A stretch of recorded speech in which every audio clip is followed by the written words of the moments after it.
I'm Adam. And I'm Rex. And this is Where There's a Williams, There's a Way. Hey Rex, what color is your shadow? By definition, a shadow is the absence of color or light. Okay, Mr. Technical. Do you ever chase your shadow? Isn't that something that dogs do? Oh, no. Oh, sorry, dogs don't do that? Some do, but that's not a good sign. What do you mean? Shadow chasing can be the result of anxiety or frustration. Dogs that don't get enough exercise or kept in small spaces often exhibit this behavior. Dogs that chase their shadows often lack mental and physical stimulation. Oh, good to know. In today's book, a boy is ultra aware of the fact that his shadow is a little different than those around him. Let's get started.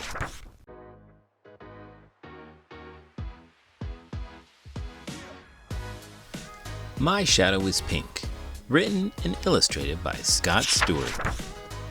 My dad has a shadow that's blue as can be, and there's nothing but blue in my whole family tree.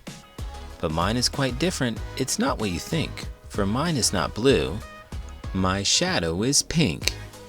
My shadow loves ponies and books and pink toys, princesses, fairies, and things not for boys. But there's one thing it likes most I have found. It loves wearing dresses and dancing around. It spins and it sparkles, and it twirls through the air, then stops as my dad walks in with a stare.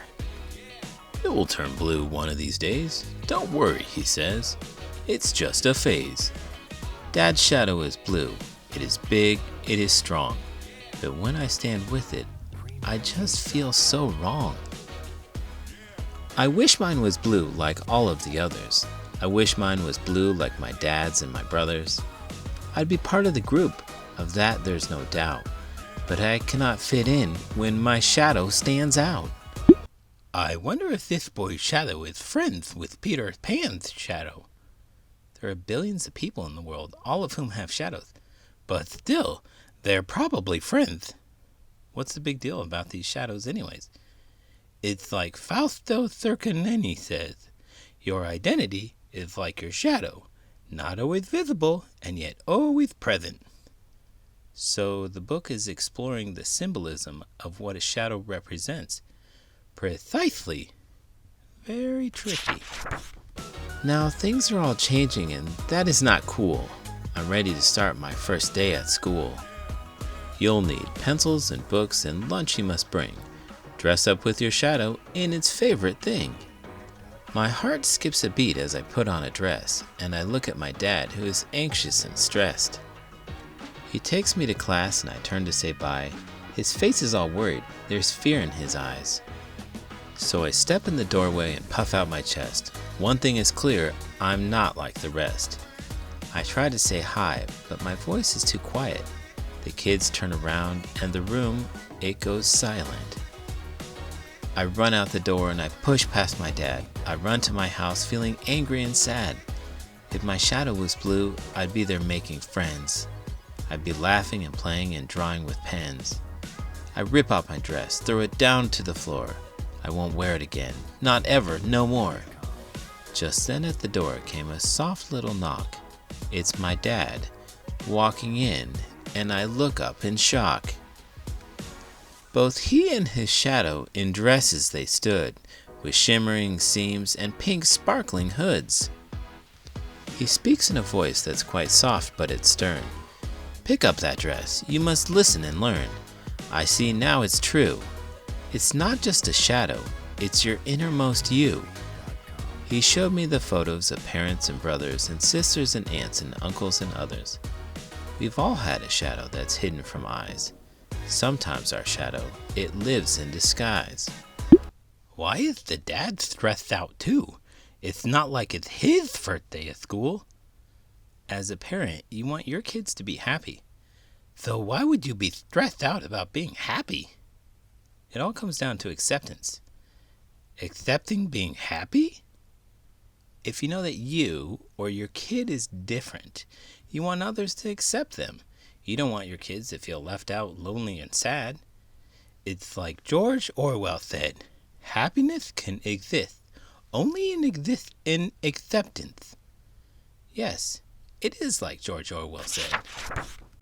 His shadow loves painting and fashion and art. Her shadow loves engines and powerful cars. His shadow loves dance with its turns and its twirls. Her shadow, she hides. Her shadow likes girls. His shadow loves theater and acting in plays. Her shadow loves science and planets and space. Your shadow is you, and pink it will be. So stand up with your shadow and yell, "This is me!" And some they will love you, and some they will not.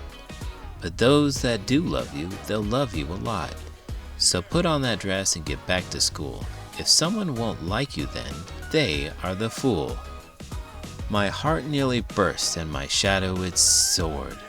I picked up the dress and wore it once more. We ran out the door, this time holding hands. My dad and our shadows, together we stand.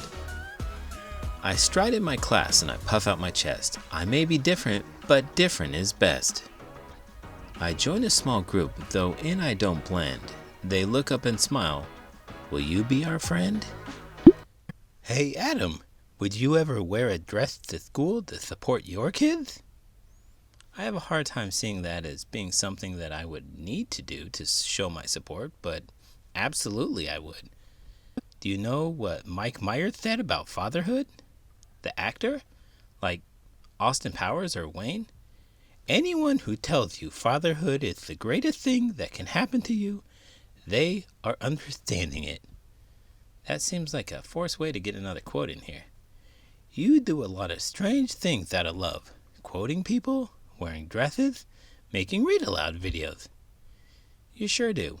And if you love this video, please make sure to like it and subscribe to the channel. I'm Adam, and I'm Rex, and this is Where There's a Williams, There's a Way. Did you know? During the Holocaust, the Nazis used pink triangles to identify homosexual men, bisexual men, and transgender women. The Nazis' use of the pink triangle did not become public knowledge until the 1970s, at which point the symbol was reclaimed by gay rights activists.